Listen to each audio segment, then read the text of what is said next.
ఇర్మియా గ్రంథము 6వ అధ్యాయము 16వ వాక్యం నుంచి మనం వాక్యాన్ని ధ్యానిద్దామండి ఈరోజు. యెహోవా ఇలాగు సెలవిచ్చుచున్నాడు, మార్గములలో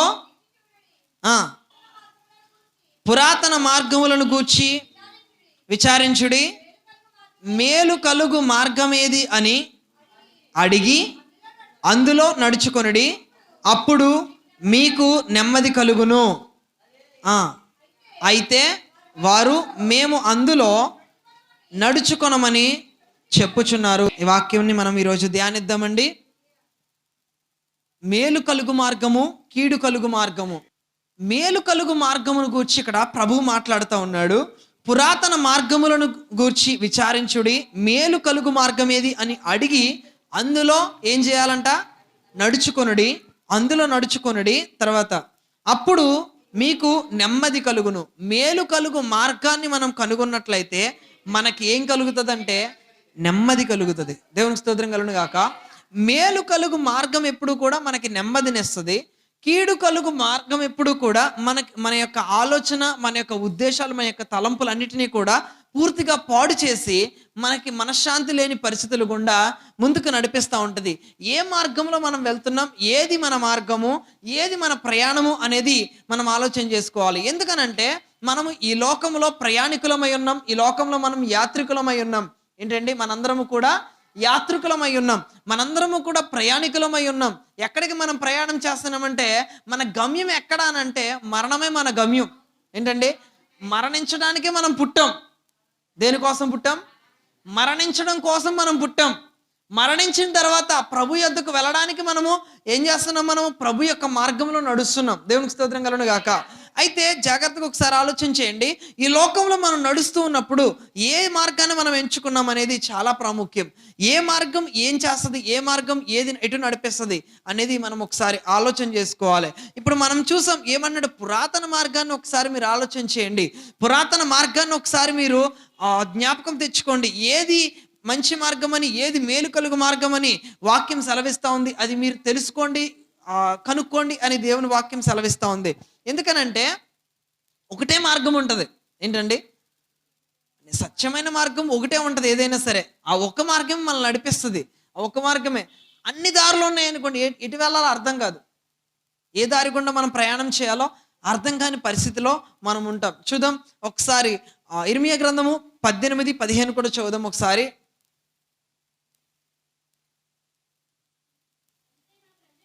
అయితే నా ప్రజలు నన్ను మరచి ఉన్నారు, మాయకు ధూపం వేయుచున్నారు, మెరక చేయబడని దారిలో తాము నడవవలనని పురాతనమైన మార్గములనైనా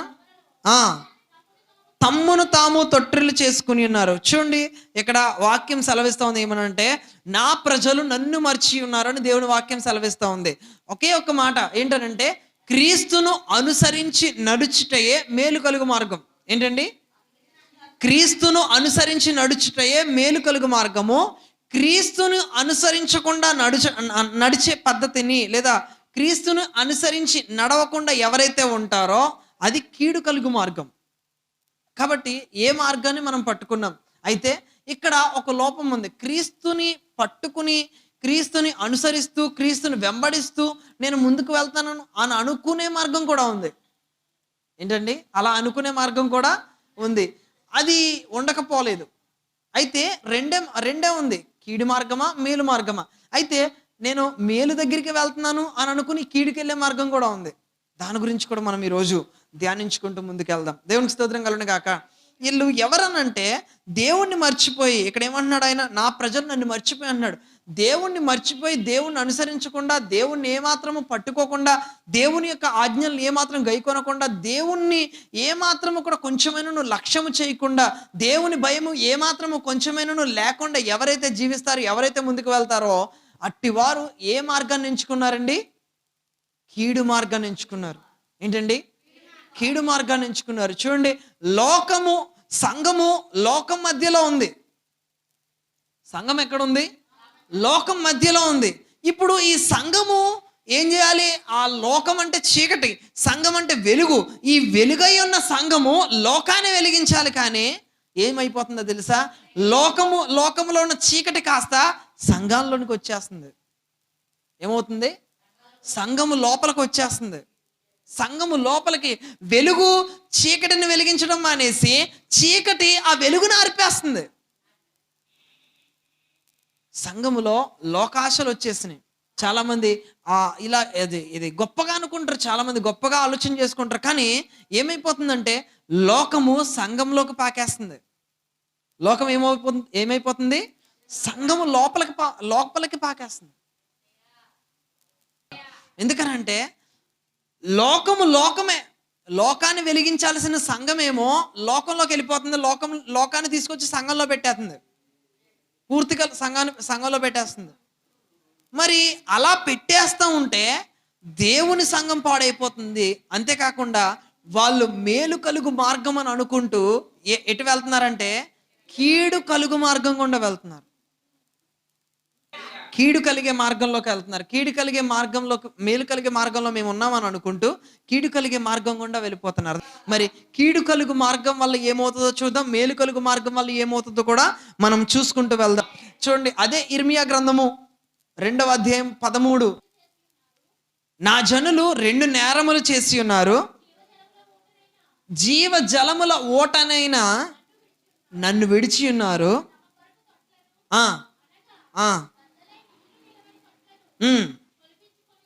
చూడండి ఏం చేశారంట,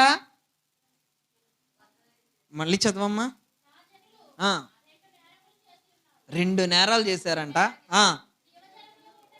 జీవజలముల ఓటనైన నన్ను, దేవునికి స్తోత్రం కలుగును గాక. ఎవరిని విడిచిపెడుతున్నారు ఈ రోజున? దేవుణ్ణి విడిచిపెట్టేస్తున్నారు. ఇప్పుడు దేవుణ్ణి విడిచిపెట్టి నడిస్తే ఏం కలుగుతుంది?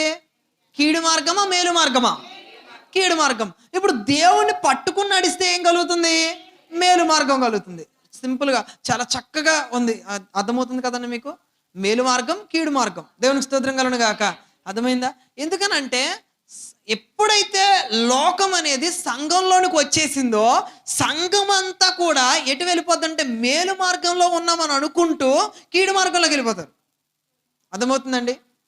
ఎవరైనా సరే అంతే. దేవునికి స్తోత్రం కలుగును గాక. ఎవరైనా సరే అంతే. దేవుడు భవనాలు అడగలేదు అమ్మా, దేవుడు భవనాలు కట్టమని అడగలేదు, విగ్రహాలు కట్టమని అడగలేదు అమ్మా, విగ్రహాలు కట్టమని అడగలేదు. ఎక్కడ దేవుడు విగ్రహాలకు దండం పెట్టమని ఎక్కడ దేవుడు చెప్పలేదు. యేసుప్రభు బొమ్మ పెట్టేసి ఆ బొమ్మకు దండం పెట్టని ఎక్కడ చెప్పలేదు. కానీ ఆ ఆచారాన్ని తీసుకొచ్చేసారు, ఆ ప్రకారంగా ముందుకెళ్తున్నారు, బాగానే ఉంది. కానీ ఇంకా లోకంలో ఉన్న ఆచారాలన్నీ తీసుకొచ్చి సంఘంలో పెట్టేస్తే ఖచ్చితంగా వాళ్ళందరూ కీడుకి వెళ్ళిపోతారు. కీడుకు నడిపిస్తున్నారండి. కీడుకి వెళ్తాం కదా, కీడుకి నడిపిస్తున్నారు. ఈ కీడుకి నడిపించేవాడికి ఇంకా శిక్ష. ఎవరికి? కీడుకు నడిపించేవాడికి ఇంకా ఎక్కువ శిక్ష. లోకాన్ని సంఘంలోనికి తీసుకొచ్చేసి లోకాశల్ని సంఘంలో పెట్టేసి లోకాశలన్నిటినీ కూడా సంఘం నిండా పెట్టేసి అమ్మా, అదే దేవుని యొక్క నడిపింపు, అదే దేవుని యొక్క సంఘము అని అనుకుని ముందుకెళ్తే అంతకు మించిన దరిద్రం ఇంకెక్కడా లేదు. దేవునికి స్తోత్రం కలుగును గాక. ఎందుకంటే లోకంలో ఈ సంఘంలోనికి రావడానికి వీల్లేదు. లోకంలో అందుకని అంటాడు, ఏమని అంటాడు తెలుసా? మీరు లోకంలోనికి వెళ్తున్నారు, పాముల వలె వివేకులను పావురము వలె నిష్కపటులనై ఉండండి అని అంటాడు. ఉత్తినే అండి ఆయన. ఏం లేదు వాళ్ళకి, వివేకం లేదు, నిష్కపటమైన హృదయం లేదు. ఆ రెండు లేక లోకంలో జీవిస్తూ లోకంతో కలిసిపోయారు. అంతే.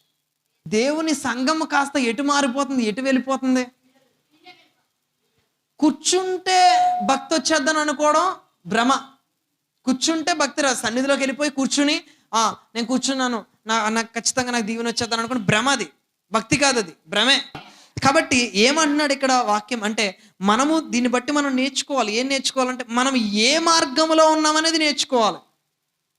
ఏం నేర్చుకోవాలి? మనము ఏ మార్గంలో మనం నడుస్తున్నాం, ఏ మార్గంలో మనం ముందుకెళ్తున్నాం అనేది మనం నేర్చుకోవాలి. ఖచ్చితంగా మనం నేర్చుకోవాలి. చూద్దాం 32వ వచనం, 2:32.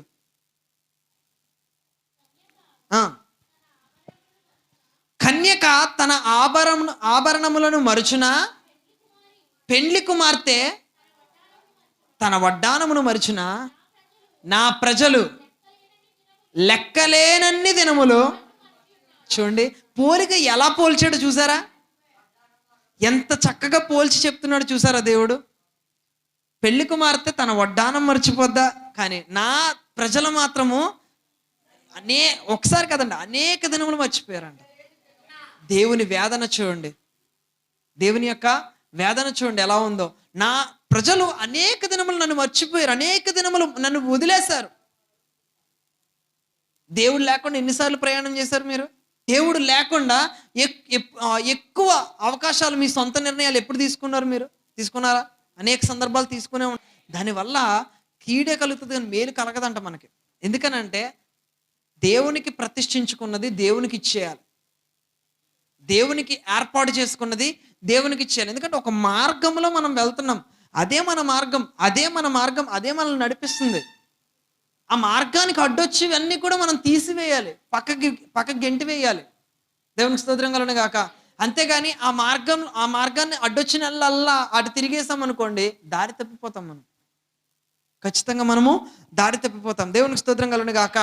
లోక ఆశలను, లోక తలంపులను, లోక ఉద్దేశాలను, లోకంలో ఉన్న వాటన్నిటినీ కూడా ఎక్కడ తీసుకురాకూడదంటే సంఘంలో ఉన్న విశ్వాసులు కూడా వాటి పేరైనను ఎత్తకూడదంట. అంటే ఎంత పవిత్రత కావాలో తెలుసా? దేవునికి స్తోత్రం కలుగును గాక. ఎంత పవిత్రత కావాలి, ఎంత మంచి మనస్సాక్షి కావాలి, ఎంత మంచి ఆలోచన, ఎంత సబుద్ధి కావాలి. అవన్నీ ఆలోచించడం మానేసి, అవన్నీ చేయడం మానేసి మన ఇష్టం వచ్చినట్టు, మన ఇష్టానుసారం. దేవునికి స్తోత్రం కలుగును గాక. బాప్తిస్మం అనేది చాలా అంటే చాలా చాలా చాలా పవిత్రమైనదండి. అది చాలా అంటే చాలా పవిత్రమైనదండి. ఆ పవిత్రమైన దాన్ని అపవిత్రం చేసేసారు. ఇంకా అపవిత్రం చేసేసి దేవుని యొక్క గాయాలను రాపొద్దు. అందుకనే నేను అంటాను, ఏమన్నా తెలుసా, ఎట్టి పరిస్థితుల్లో మనం దేవుని నమ్ముకున్నాం, దేవుని మనం అనుసరిస్తున్నాం, దేవుని మనం పట్టుకుని ముందుకెళ్తున్నాం, ఒక మేలు కలిగించే మార్గంలో మనం ముందుకు వెళ్తున్నాం. ఆ మార్గానికి అడ్డొచ్చినవన్నీ కూడా మనము తొలగించుకుని, ఆ మార్గానికి ఆటంకంగా ఉన్న వాటన్నిటిని కూడా పూర్తిగా పక్కకి త్రోసివేసి మనం ఏం చేయాలి తెలుసా? ఖచ్చితంగా మేలు కలిగే మార్గానికి అడ్డొచ్చిన వాటన్నిటిని కూడా తొలగించి ముందుకు వెళ్ళాలి. కానీ అడ్డొచ్చింది కదా అని చెప్పి ప్రతిదానికి మనం ఆగిపోకూడదు, మన ప్రయాణం ఆగకూడదు. దేవునికి స్తోత్రం కలుగును గాక. హల్లెలూయా. ఉదయకాల ప్రార్థన ఆగకూడదు అమ్మా, ఉదయకాల ప్రార్థన ఆగకూడదు, వాక్య ధ్యానం ఆగకూడదు. ఉదయాన్నే లేచి ప్రార్థించే అలవాటు అంటే అలవాటు మానకూడదు, ఆగకూడదండి. అది కొనసాగాలంట. ఎందుకంటే కొనసాగే విధంగా ముందుకు వెళ్ళాలంటది. దేవునికి స్తోత్రం కలుగును గాక. హల్లెలూయా. కానీ ఏమైపోతుందంటే సంఘమంతా కూడా ఏమైపోతుందని అంటే తగ్గిపోతుంది. రాను దేవుని రాకడ వచ్చినప్పటికి చల్లారిపోతారు అన్నట్టుగానే చల్లారిపోతున్నారు. చల్లారిపోయికి వచ్చాడు అనుకోండి, నేను ఎత్తబడతాను అనుకునే ఆనందం కాస్త ఏమైపోతుంది తెలుసా? ఇక్కడతో ఆగిపోతుంది. సంఖ్యాకాండము 3వ అధ్యాయం 4వ వచనం మనం చదువుదాం. సార్ ఇప్పుడు వీళ్ళు ఏ మార్గాన్ని ఎంచుకున్నారు? వీళ్ళు మేలు కలుగు మార్గం ఎంచుకున్నారా, కీడు కలుగు మార్గం ఎంచుకున్నారా? ఎందుకనంటే ఒక మాట అక్కడ సంఖ్యాకాండం 3వ అధ్యాయం 1వ వచనం చదవండి ఒకసారి. సీనాయి కొండ మీద 2వ వచనం, అహరోను కుమారుల పేరులు ఏవనగా తొలుత పుట్టిన నాదాబు, అబీహు, ఎలియాజరు, ఈతామారు అనునవి నలుగురు కుమారులు అహరోనుకి. అయితే చూడండి, ఇవి అభిషేకమునంది యాజకులైన అహరోను కుమారుల పేరులు. వారు యాజకులగునట్లు అతడు వారిని ప్రతిష్ఠించెను. దేవునికి స్తోత్రం కలుగును గాక. ఏం చేశాడు అహరోను? వాళ్ళ నలుగురు కుమారులను ప్రతిష్ఠించాడండి. దేని కొరకనంటే యాజక ధర్మము, యాజక సేవ చేయడం కొరకు వారిని ప్రతిష్ఠించాడు నలుగురిని. వాళ్ళ పేర్లు ఏంటండి? నాదాబు, అబీహు, ఎలియాజరు, ఈతామారు. ఈ నలుగురిని కూడా అభిషేకించిన తర్వాత వారిలో ఇద్దరు ఏం చేస్తున్నారనంటే, నాదాబు, అబీహులు సీనాయి అరణ్యము అందు యెహోవా సన్నిధిని అన్యాగ్ని తీసుకొచ్చారు. ప్రతిష్ఠింపబడిన వాళ్ళు లోకంలో బ్రతుకుతున్నప్పుడు లోకానుసారంగా జీవించకూడదు. లోకంలో మనం నడుస్తూ ఉన్నాం. ప్రతిష్ఠింపబడిన వ్యక్తి లోకంలో నడుస్తున్నప్పుడు, మనందరం కూడా ప్రతిష్ఠింపబడ్డాం. నేను ప్రతిష్ఠింపబడ్డాను, మీరు ప్రతిష్ఠింపబడ్డారు, ఇక్కడున్న మనందరము కూడా ప్రతిష్ఠింపబడ్డాం. నీటి బాప్తిసం ద్వారా ప్రత్యేకపరచబడి ప్రతిష్ఠింపబడ్డాం. అవునా? మనం లోకంలో నడుస్తున్నాం. లోకంలో నడిచినప్పుడు శిష్యులతో మాట్లాడిన అదే వాక్యం నేడు మనకి కూడా వర్తిస్తుంది. పాముల వలె వివేకులను, పావురం వలె నిష్కపటులనై ఉండండి అని అన్నాడు. అదే వాక్యం నేడు మనకి పనిచేస్తుంది. అవునా? లోకంలో మీరు బ్రతుకుతున్నారు కదా, లోకంలో మీరు జీవిస్తున్నారు కదా, లోకంలో ఉన్న మురికి మనకు అంటుకోకూడదంట. ఏమంటుకోకూడదు? లోకంలో ఉన్న ఆ పెంట, ఆ మురికి మనకు అంటుకోకూడదు. కానీ నేడు ఏమవుతుందంటే అదే పెంటలో, అదే బురదలో దొల్లేస్తున్నారు. కొంతమంది అయితే ఏం చేస్తారంటే ఆదివారం రోజు తాగరు, మిగతా 6 రోజులు తాగేస్తారు. తెలుసా? చాలామంది ఉన్నారు ఇలాగా. అనేక మంది ఇలా చేస్తారండి. కొంతమంది అయితే సంస్కారం రోజు తాగరు కానీ మిగతా రోజులు అన్నీ తాగేతారు. కొంతమంది అయితే కేవలం సంస్కారం రోజు వస్తారు, మిగతా రోజులు కనబడరు. కొంతమంది అయితే కేవలం క్రిస్మస్లకి ప్రాముఖ్యమైన పండగలకు వస్తారు, మిగతా రోజులు కనబడరు. ఇవన్నీ ఎక్కడ నుండి చేస్తున్నారు? లోకంలో ఉండి చేస్తున్నారు. కనుక లోకంలో ఉన్న పెంట అంటుకుపోయింది వాళ్ళకి. లోకంలో ఉన్న బురదంతా కూడా అంటుకుపోయింది వాళ్ళకి. ఆ బురదను శుభ్రం చేయవలసిన వాళ్ళే ఆ బురద అంటించుకుంటున్నారు వాళ్ళు. మరి నేడు మనం ఎలా ఉన్నామనేది, మన మార్గం ఎలా ఉన్నదనేది చాలా ప్రాముఖ్యం. నేడు మనం కూడా అదే లోకంలో ఉన్నాం. నేను అదే లోకంలో ఉన్నాను, మీరు అదే లోకంలో ఉన్నారు. మనందరం అదే లోకంలో ఉన్నాం. అదే లోకంలో మనం ప్రయాణిస్తున్నాం. అదే లోకంలో మనం ముందుకు వెళ్తూ ఉన్నాం. మరి ఆ మురికి మనకు అంటుకుంటుందా, లేదంటే మన శుభ్రత వలన ఆ మురికి శుభ్రపరచబడుతుందా? ఏం చేస్తున్నారు మీరు? ఏం వింటున్నారు మీరు? ఏం చేస్తున్నారు? ఏం వింటున్నారు? మురికి అంటించుకుంటున్నారా, లేదంటే మురికి తుడుచుకుంటున్నారా మీరు? ఏ మార్గం మంది? మేలు కలిగించే మార్గమా, కీడు కలిగించే మార్గమా? మేలు కలిగించే మార్గంలో మనం వెళ్తున్నప్పుడు మనకి మేలు కలగడమే కాకుండా ఇతరులకు కూడా మన వల్ల మేలు కలగాలి. అర్థమవుతుందమ్మా? మనకి మేలు కాకుండా మన ఇతరులకు కూడా మేలు ఇంట్లో వాళ్ళకే మేలు కలగట్లేదు. ఇంట్లో వాళ్ళకే మేలు కలగాలని ప్రార్థన చేయట్లేదు. ఇంట్లో వాళ్ళకే మేలు కలగాలని చూడట్లా. అయితే ప్రతిష్ఠింపబడిన నాదాబు అబీహులకి తెలుసు. ఏం తెలుసు? ఏ అగ్ని దేవునికి ఏది దహన బలిగా అర్పించాలో వాళ్ళకి తెలుసు. ఏది దహన బలి దేవుడు కోరుతున్నాడు, ఎలాంటి దహన బలి దేవుడు కోరుతున్నాడు, ఎలాంటి దహన బలిని దేవుడు అడిగాడో అవన్నీ నాదాబు అబీహులకు తెలుసు. వాళ్ళిద్దరికి ఎవరు చెప్పారు? వాళ్ళ నలుగురిని అభిషేకించాడు. నలుగురికి కూడా ఒకళ్ళే చెప్పారు. అహరోను చెప్పాడు, అహరోను కూర్చోబెట్టి మాట్లాడాడు ఆ నలుగురితోనూ. ఇదిగో దేవునికి ఇలాంటి అగ్ని అర్పించాలి, ఎలాంటి దహన బలి అర్పించాలి, ఎలాంటిది అర్పించాలని చెప్పి ముందుగానే దేవుడు చెప్పాడు. అయినప్పటికీ తండ్రి మాటను ఏమాత్రము కూడా కొంచెమైన లక్ష్యం పెట్టక తండ్రి మాటను త్రోసివేసి, దేవుని మాటను త్రోసివేసి ఏం చేశాడంటే ఒక అన్యాగ్ని, అపవిత్రమైన తీసుకొచ్చి దేవుని సన్నిధిలో పెట్టాడు. అపవిత్రమైన తీసుకొచ్చి దేవుని సన్నిధిలో ఎప్పుడైతే అర్పించాడో ఏమైపోయింది తెలుసా? యెహోవా సన్నిధిని అన్యాగ్ని అర్పించినందున వారు యెహోవా సన్నిధిని ఉన్నపాటును చనిపోయారండి. కానీ నేడు కొత్త నిబంధనకు వచ్చిన తర్వాత దేవుని యొక్క కృప అనేది, అపారమైన కృప అనేది నేడు మనందరిపైన ఉన్నది కాబట్టి నేడు అనేక తప్పులు చేసినప్పటికీ, అనేక పాపాలు గుండా వెళ్ళినప్పటికీ కూడా దేవుని కృప మనల్ని కాపాడుతుంది. దేవుని కృప కాపాడుతుంది కదా అని చెప్పి అదే పాపంలో కొనసాగినట్లయితే, అదే ఆ అలవాట్లు గుండా ముందుకు వెళ్ళిపోయినట్లయితే ఖచ్చితంగా శాపం వస్తుంది. దూషకుడు ఏంటండి? పూర్తిగా అందరిని చంపేసి సంఘాన్ని హింసించేవాడు. అటువంటి వ్యక్తిని తీసుకొచ్చి సంఘాన్ని కట్టే విధంగా మార్చాడు. చెడగొట్టి సంఘాన్ని విడగొట్టే మనిషిని తీసుకొచ్చి సంఘాన్ని కట్టే వ్యక్తిగా మార్చిన ఆ దేవుణ్ణి చూసి, చాలు ప్రభువా, నీ కృప నాకు చాలు ప్రభువా అని అంటున్నాడు. దేవునికి స్తోత్రం కలుగును గాక. సరిపోద్దేని అంటున్నాడు ఆయన. దేవుని కృప నాకు చాలు అని అంటున్నాడు. దేవునికి స్తోత్రం కలుగును గాక. నేడు మీరు ఎలా ఉన్నారు? ఏ మార్గంలో వెళ్తున్నారు? ఏది మన మార్గము? మేలు కలిగించే మార్గమా, కీడు కలిగించే మార్గమా? మేలు కలిగించే మార్గం అయితే ఖచ్చితంగా నువ్వు దేవుని పట్టుకుని ముందుకు వెళ్ళాలి. క్రీస్తుని అనుసరించకుండా నువ్వు ఎప్పుడైతే నడుస్తున్నావో కీడు కలిగించే మార్గం అది.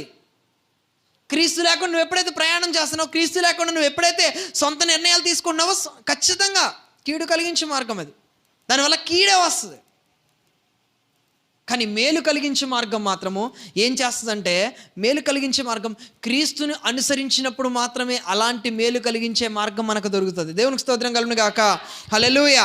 ఇప్పుడు నాదాబు అబీహులు మేలు కలిగే మార్గాన్ని ఎంచుకున్నారా, కీడు కలిగే మార్గం ఎంచుకున్నారా? కీడు కలిగే మార్గం ఎంచుకున్నారు.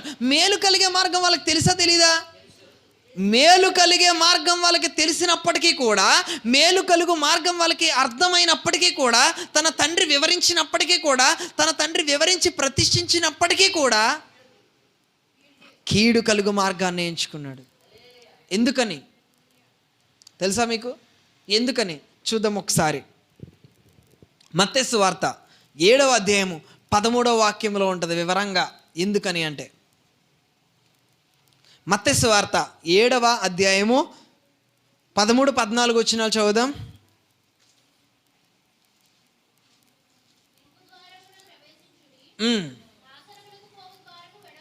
ఇరుకు ద్వారమున ప్రవేశించుడి, నాశనమునకు పోవు ద్వారము వెడల్పును, ఆ దారి విశాలమునై ఉన్నది, దాని ద్వారా ప్రవేశించువారు అనేకులు. సంకుచితమును అంటే కష్టం అని అర్థం అండి. దేవునికి స్తోత్రం కలుగును గాక. కొందరే దాన్ని కనుగొంటారు. ఇద్దరు బాగానే ఉన్నారు, ఇద్దరు మాత్రం బలైపోయారు. కాబట్టి చూడండి, ఏ మార్గం అన్నది? ఏ మార్గం అంది? ఇరుకు మార్గం. దేవునికి స్తోత్రం కలుగును గాక. ఇరుకైన మార్గం, ఇరుకైన మార్గం. అలానే కష్టాల మార్గం అని అంటలేదు నేను. నేర్చుకుంటూ ముందుకు వెళ్ళే మార్గం అది. నేర్చుకోకుండా వచ్చేది ఉన్నది అమ్మా. సంపాదించకుండా వచ్చేవి ఉన్నాయి, సంపాదించుకుంటూ ముందుకెళ్ళి వచ్చేవి కూడా ఉన్నాయి. దేవుని స్తోత్రం కలుగును గాక. హల్లెలూయా. కాబట్టి ఏది మంది అని అంటే, నేర్చుకుంటూ ఒక్కొక్క ముక్క నేర్చుకుంటూ ముందుకు వెళ్ళే మార్గం మనది. దేవునికి స్తోత్రం కలుగును గాక. ముందుకు వెళ్ళే మార్గం అండి మనది. అది ఇరుకు మార్గముగా ప్రభు అక్కడ చెప్తా ఉన్నాడు. ఎందుకనంటే, మంచి మనస్తత్వం ఉండాలి, ప్రేమ ఉండాలి, ఓర్పు ఉండాలి, సహనం ఉండాలి, అన్నీ ఉండాలి. దేవునికి స్తోత్రం కలుగును గాక.